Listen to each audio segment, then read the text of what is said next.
Hello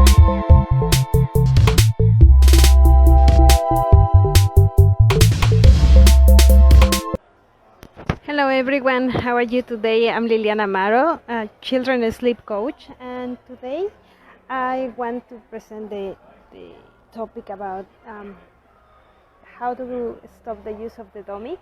Apology, I decided to speak about stop using the dummy because one of the moms last week asked me if she was ready to win the baby from a dummy.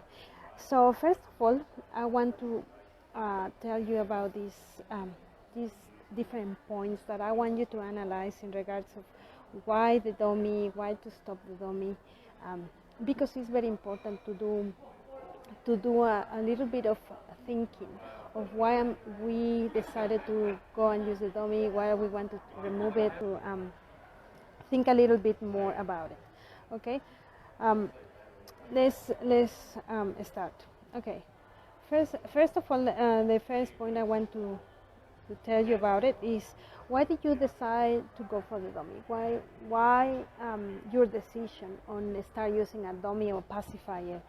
Why make you go and buy one? I'm going to put you a few examples of why people decide to use it.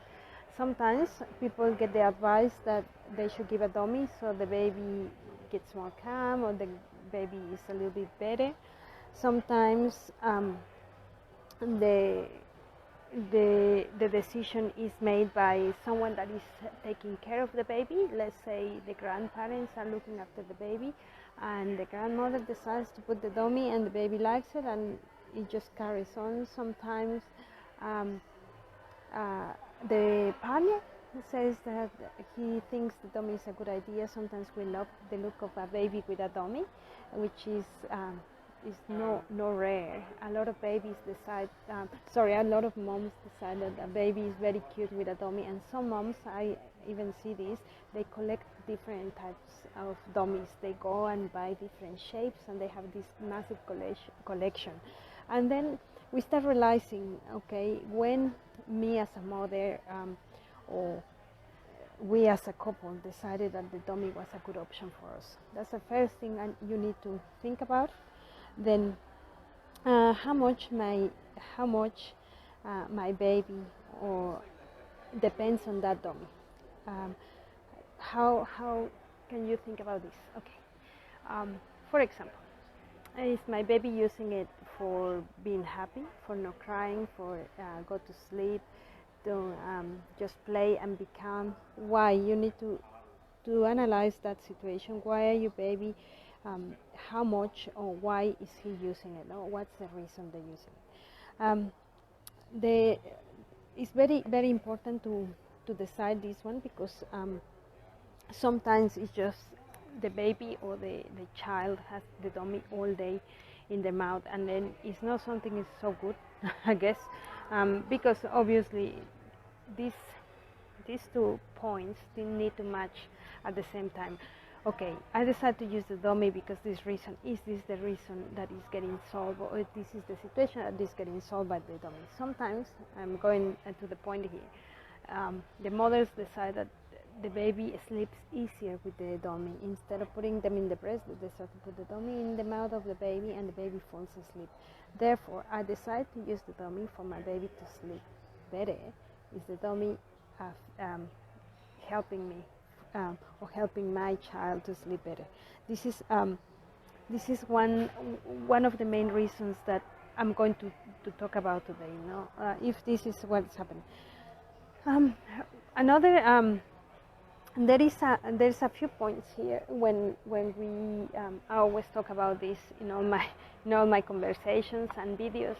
It's always the dummy is not bad if it's helping your family, if you are happy with it, if you are comfortable, if your children is not obsessed, if you as a parent or as mom or dad you are not obsessed with it, you don't freak out when the dummy doesn't exist, then it's okay. When you start having a full dependency on having a dummy or freaking out because you don't have it, because the baby cannot sleep, because the baby needs it extremely, you get into the point that you need to have a dummy everywhere because maybe you need it. Believe me, this is a little bit of a chaos, because you feel like your world is going to end when you forget that dummy. Then is when you need to start thinking, no, is this dummy really helping? No, it's creating another problem that I don't need. Okay, if the dummy is helping to sleep, it's okay to have it. However, I always say to the mothers, if this dummy starts giving you problems because it falls, because the baby cannot find it and cannot sleep, if the baby is not getting into a deep sleep and you need to wake up several times through the night and give it the dummy in the mouth, this is when the dummy needs to be removed. Okay, for those mommies, those mothers that want to get rid of the dummy, what do you need to do? Okay, the first thing to think about it is make a very strong decision on when do you want to stop using the dummy. When do you want your child to stop having a dummy? Because if you are not so sure on the reason why or when, there is no certainty on making that change to happen. Okay, so it's very important for you to be focused on when do you want this change to happen.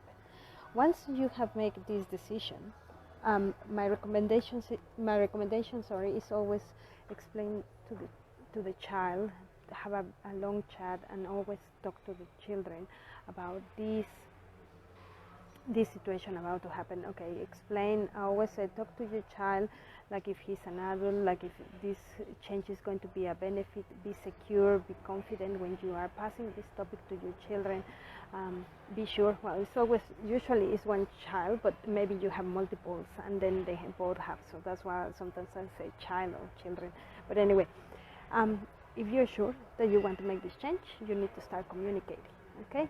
Because by communicating, we make the fact to be understandable and the child will be prepared mentally for this change, okay?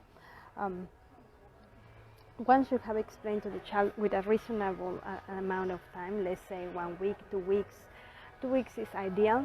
Like you start preparing, oh, this is the enjoy your dummy, because in 2 weeks we are going to, and then you can make a calendar. You can mark the days in when the dummy is not about to disappear or go loose, go lost, and then it's very important.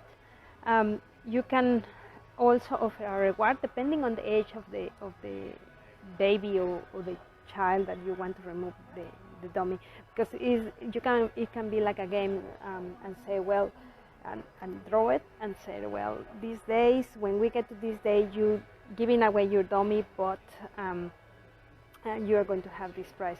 I heard also there was a case that I had last year in where there was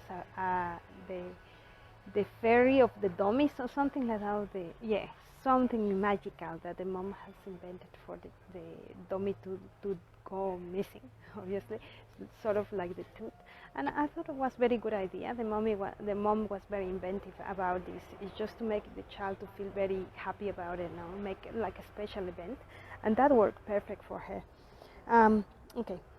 Once you have decided and you have made your chat, this is not necessary, but this is like a make it more fun for the children.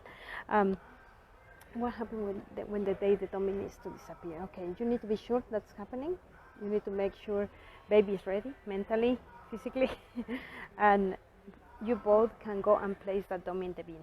Why do I recommend to put the dummy in the bin? Because there is no turning back.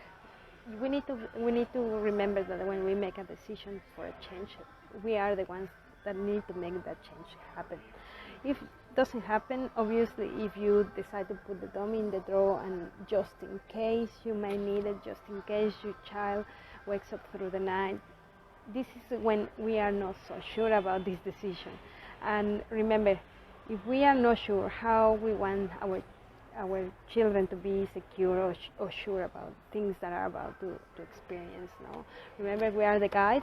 Remember, we need to demonstrate that we're ready, and we need to be strong. So take together that dummy, put it in the bin, disappear it. One thing that I play myself with my last baby that I have at home. So I always said, this is if he was using a bottle, and then I decided the bottle is gone, I don't know what it is, and we look together for it and it's gone. He accepts that we cannot find it, and therefore he's ready for a change. I have played this with a few different things. Obviously there can be relapses, no? If you think your child is going through some sort of suffering in behaviors or things, and this is no helping, well, or sick, for example, sickness is a very strong one. You can always look into it and then see, this change was good, it's not good, it's having a lot of repercussion and it's giving me more problems, then I need to sort of go back and start again. So it is a little bit of a decision that you need to make in a very good time. Obviously, don't do it when you are not so sure, when you're feeling a little bit depressed, when you're not sleeping. It's very hard when you're sleep deprived to make these kind of decisions. It's very important to start thinking about how I'm going to do this change and how I'm going to approach it. Okay. Okay, well, I think I have covered all the points for getting rid of the dummy. If your moms are struggling to find the right answer, if you're not so sure, this is the time to make that change. If you want to have a chat with me, if you need more advice because perhaps the dummy is affecting a lot of your sleep time, well, then it's easy. It doesn't take any longer than a week for our children to be used to know you're having a dummy. It's not an easy battle. It's a battle that it will be the same to remove. It's the same battle, or maybe easier. I would say easier than a toilet training. Call it battle, but it's obviously just changes that we experiment. These kind of changes just happen and need to happen because at some time there is a reason, there is a time, and there is a good thing to do for the children. Okay, so if you have any more questions, if you wish to contact me for more advice, deeper advice on your specific scenario, please do so. I'm always happy to help, and I'm Liliana Amaro here in Learning to Sleep. See you next week, hopefully Monday. Okay, bye.